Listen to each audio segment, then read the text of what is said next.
Well, what's up, everybody? I'm Joel Klatt. This is Breaking the Huddle, ready to celebrate college football with you. This show, as always, is brought to you by Dr. Pepper. We appreciate their support, and it is the official drink of Fansville. All right, let's get into it. Big show today. We're going to talk with Urban Meyer about the CFP rankings, the situation at Ohio State with the 6-game minimum in the Big Ten. We're going to break down Mac Jones, why Mac Jones is making a late push to win the Heisman Trophy. We're going to get into that in the X's and O's segment. We'll get to your tweets, but we got to get reaction to that CFP. But first, folks, here's my top 10 teams in the country as I see them. I'm going to start 10 down to 1. I'm going to go with Iowa State at number 10. Listen, this team has been really lights out since that opening loss to Louisiana. They continue to go out there, play hard, and win games. I love what Breece Hall said. 5-star culture beats 5-star players. That's certainly what Matt Campbell has there with Iowa State. And for the first time, Iowa State has beaten Texas and Oklahoma in the same season. Catbird seat,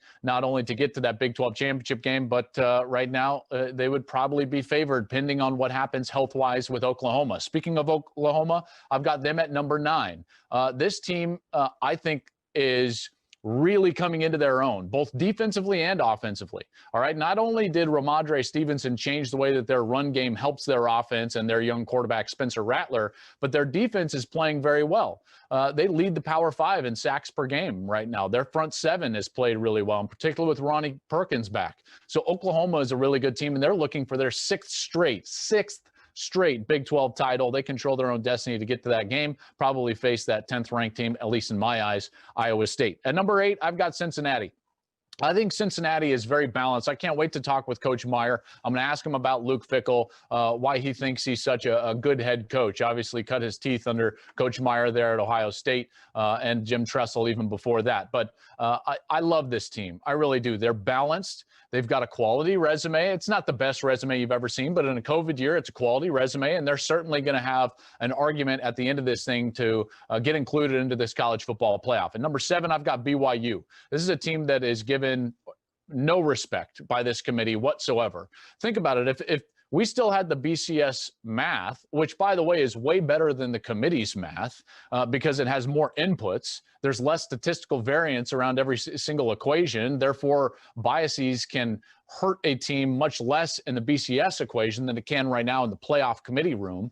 If you go by just the BCS, they would be right around that 7 and 8 mark right now. Every human poll has them at 7 and 8. Every computer has them right around that mark where there'd be 7th or 8th. But no. I'm supposed to believe the 13 people in the committee that are ADs from Power 5 schools and so on and so forth. And don't worry, folks. They're the ones that tell me that BYU is not a top 10 team. Give me a break. This is a team that leads college football in margin of victory, just over 33 points. They're second in terms of yard margin per game, how much they outgain their opponent by. But don't worry, I'm not supposed to sit there and look at a fact that they've got a first-round quarterback who's going to be in the Heisman Trophy conversation. No. They're BYU. They can't get a game on their schedule because those Power 5 ADs don't want to schedule them. So let's keep them out of the top 10. Garbage. They're my 7th-ranked team. Number 6, I've got Florida.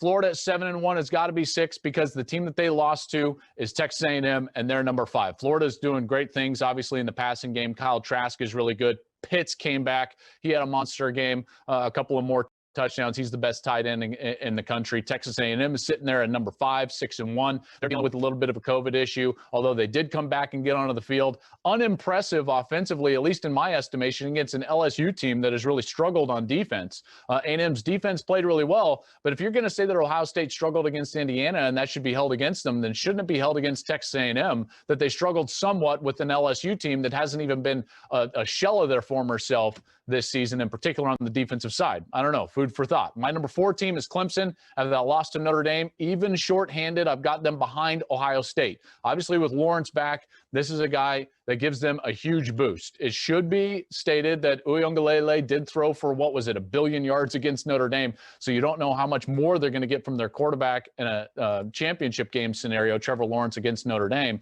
But that remains to be seen. Ohio State is number 3. This is still a very talented roster that was able to beat Indiana, even though they gave up a lot of passing yards. I think they're going to fix some things in the secondary because most of the things that went wrong were fixable. And I think from a coaching standpoint, they're going to be able to do that. They still have Justin Fields, and they should be given the opportunity to get better. At number 2, I've got Notre Dame. At number 1, Alabama. Notre Dame playing great football. Nicely done, hard-nosed, line of scrimmage team. Not so much flashy, but just a really good football team. They're certainly in a catbird seat, not only to get to the college football playoff, but maybe even pull down a conference title. See what I did there? Notre Dame pull down a conference title. Bama, though, is the top team in the country for me, and they are by a bit of a margin at this point. The way that they've played since the Ole Miss game, since really the second half of the Georgia game, has been unbelievable. Their defense has been spectacular. Even with Waddle not on the field, their passing game is spectacular with Mac Jones, and their run game is really good. That's the best team in the country, and I don't see anybody actually beating Alabama. So I think they're steamrolling themselves towards a potential national championship, and it would be the second one for Nick Saban with an undefeated squad if he's able to do it. All right. Now let's go to the playoff rankings. And I got to tell you, I know I get frustrated with the playoff rankings, and I gave you a little bit of what I thought the most egregious one was the BYU at 13. Again, like, I'm sorry, I just think that's wrong. You want to hold BYU's schedule against them, and yet the very people that are in the room, or the very type of people that are in the room, are the reason why BYU's schedule is what it is, because no one will schedule them. Right? Like, what are they supposed to do? They are literally trying to get any game they can possibly get. Say what you will about the Washington situation. There was some stipulations from the Pac-12 that didn't allow Washington to guarantee BYU that game was going to happen. So BYU, again, is sitting behind the 8 ball. What do you want them to do? All right? The Big 12, they were only going to play one non-conference game, and most of those games were already set beforehand. They just took one of their non-conference games and placed them in the schedule. Big 10 wasn't going to play any conference games. Pac-12 wasn't going to play any non-conference games. The ACC, they don't have a scheduling combination with BYU. The SEC was going to play only conference games. I get frustrated with this notion of, like, we're going to hold BYU's schedule against them, and yet the very type of people that are in the committee room are the reason the schedule for BYU is what it is. I'm really tired of the disrespect that Zach Wilson, Kalani Sitake, and the rest of the Cougars are getting. The only other problem that I have really in these rankings are the fact that Georgia is still in the top 10. All right, the only reason Georgia is in the top 10 is because they've recruited at a high level. Right now, the composite rankings in terms of the talent on the roster, I believe, put Georgia as the most talented roster in college football. And you can make an argument, certainly, that they're better with JT Daniels at quarterback, and I believe that they are. But the biggest 2 games that they played this year, they got decimated, and it was the strength of their team that got decimated, their defense, in the Alabama game and in the Florida game. It's not like they've gone out there and beaten some powerhouse that would suggest that they should be in the top 10. What makes them a top 10 team and not Indiana? I saw Indiana throw for 491 yards against Ohio State. Ohio State's one of those talented rosters, at least we assume them, but they're not given the benefit of the doubt like Georgia's given the benefit of the doubt. It's very clear, like, that this committee, as every iteration of the committee before them, favors highly and significantly the SEC, which is fine. I believe that the SEC is the best conference out there, and maybe even more so this year. But it's not what it has been in previous years, folks. So why are we just blindly giving them the benefit of the doubt?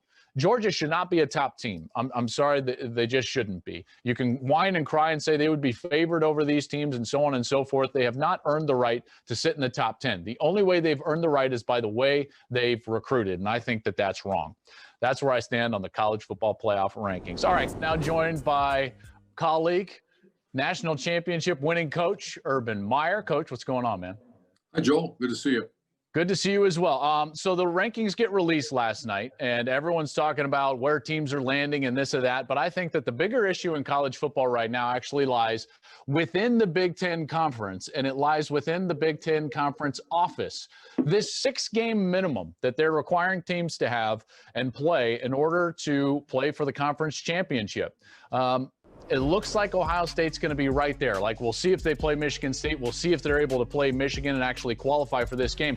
What do you think about this 6-game minimum? Do you think that they should adjust their rule here in the season to make sure that we see the best team possible in that championship game? I think it's a good starting point, but we've discussed this many times, Joel, is that the one thing you can't be is rigid. You know, tomorrow's different than today. You know, everything's changing, and I think that's why, you know, I look at the SEC and I just think they were the model. Have they had issues? Sure. Have had a bunch of issues, but they've stayed flexible. They've they started early enough that there was some flexibility. There's more of a body of work now. And the Big Ten is up against it because we started so late. And then we put in a rule like the 21, where I guess, I was reading where the CDC, I think that's what it is, they came back and said it doesn't have to be, even 7 days or something. So once again, my point is this is changing every day. That I think 6 games is a great place to start. Does the athletic directors and the commissioner need to stay flexible in case that's unattainable, or quite simply, if it's not the right thing to do? And those are all, I'm sure there's many, many conversations going. I just hope that they remain flexible and keep one thing in mind: what's in the best interest of the players. Yeah, and I know, listen, Commissioner Warren is getting a lot of heat from this in some circles in college football. It should be noted that was a condition that most of the ADs wanted in. I don't know exactly which ADs, but that was an AD stipulation that they wanted in when they started to restart the season and have those types of conversations. All right, now past the Big Ten season, we start looking towards the 4 teams that this playoff committee may include in the college football playoff. Right now, Ohio State is 4th, right behind Clemson. Obviously, Notre Dame and Alabama right there at the top with their resume, and rightly so. If Ohio State is unable to play in their conference championship game, do you still think that they will have done enough or could do enough in the next couple of weeks in order to continue on and go to the college football playoff? What's your thought on what that committee is doing right now? It's never been more important than ever for the committee. Normally speaking, the committee has 3 teams, and then they pick between 2, maybe 3, like we did in 14 for the last spot.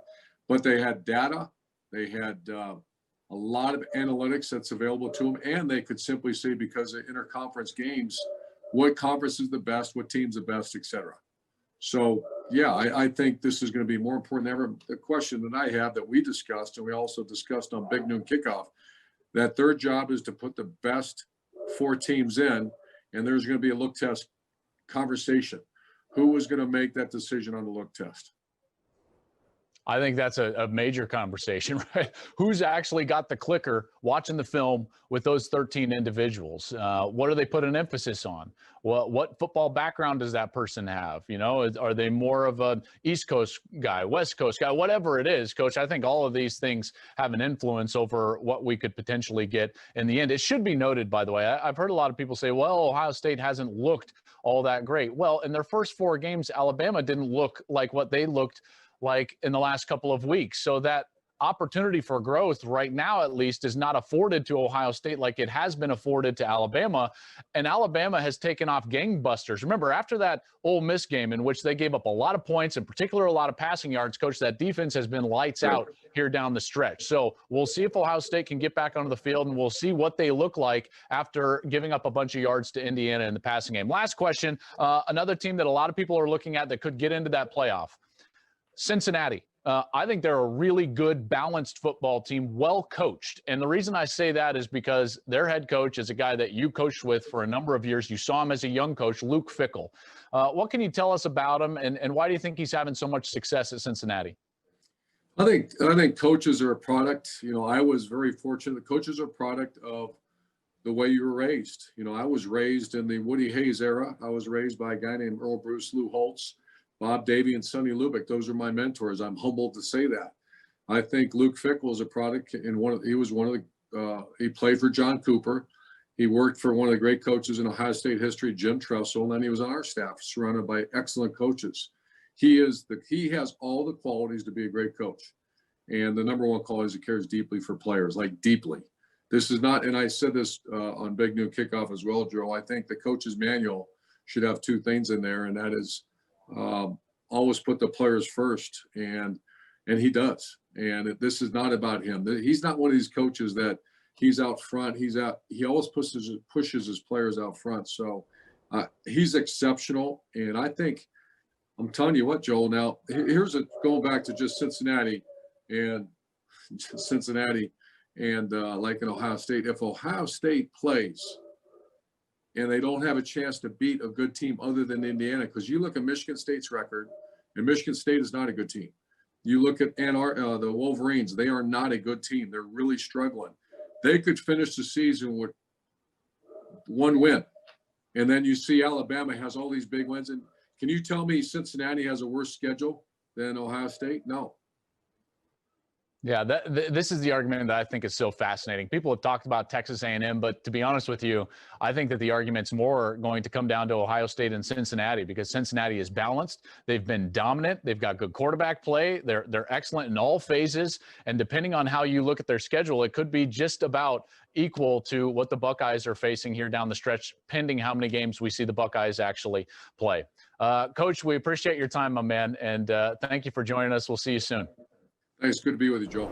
I want to break down a quarterback that's playing unbelievable football. Not only his execution on the field, but you can tell the detail that he puts into the preparation before the game. His detail even on the field, the little things like ball placement and his ball handling and play action passes. I'm talking about Mac Jones from Alabama. Let's get to it. Let's go to all of his touchdown passes last week from the Iron Bowl. Here's the first one, and they're going to fake a little RPO here. And you're like, oh, man, that's a great play. What terrible defense. Yeah, but the defense broke because, look, great fake. Now they're going to fake the RPO slant. Boom. See that pump fake? It gets the safety to bite. And now Mac Jones has all day to throw it to Devontae Smith. He throws it to him in stride, and it's a touchdown. Beautiful job in the back end with the detail. Fake, pump.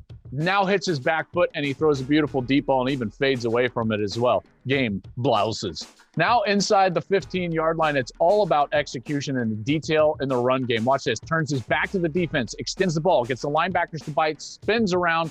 Beautiful touch ball to the back of the end zone. Touchdown, Alabama. Here is another great concept where Steve Sarkisian is trying to get a win on the outside, but Mac Jones has to step up from the rush. That rush is coming on his backside, and he's got man-to-man coverage, deep X routes, so he's got to read the middle safety. Wherever the safety goes, he throws opposite. Here he steps up, protects the football. Now the safety is going to go left. He goes right to the man-to-man route. Ball placement is key. Has to be out in front, away from the defense, and you do not want the wide receiver to slow down.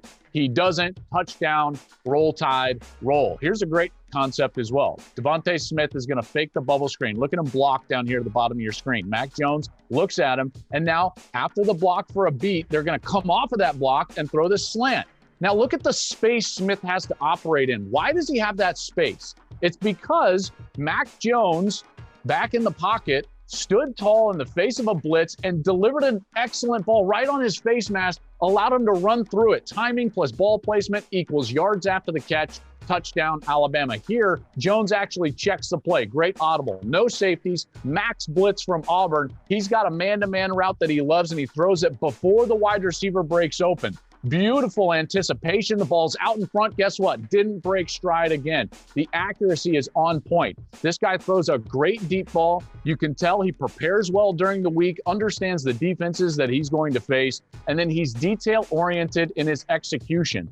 Even the ball handling in terms of the fakes, what he's doing with the pump fakes, his execution turning his back to the defense. I love what Mac Jones is doing. This guy has played himself into the Heisman conversation. He's probably played himself into the first round of the NFL draft, and he's playing at an extremely high level. One of the reasons why I think Alabama is the team to beat right now in college football for the national championship.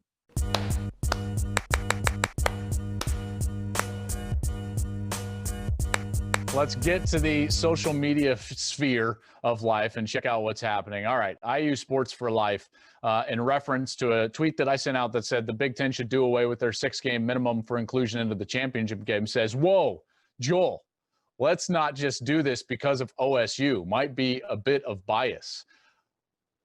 I mean, literally, your handle says IU Sports for Life. Literally.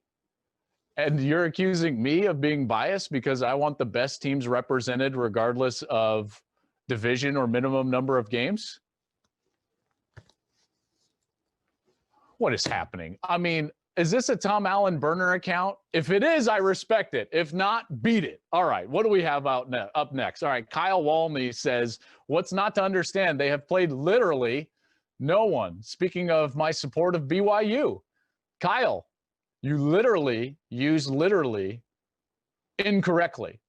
I mean, I understand that it's literally harder to use figuratively than literally, but let's just not throw it around willy-nilly. It's something that I absolutely loathe in social media or in just normal course of life when people are like, my mind was literally blown. No, it wasn't. You'd be dead.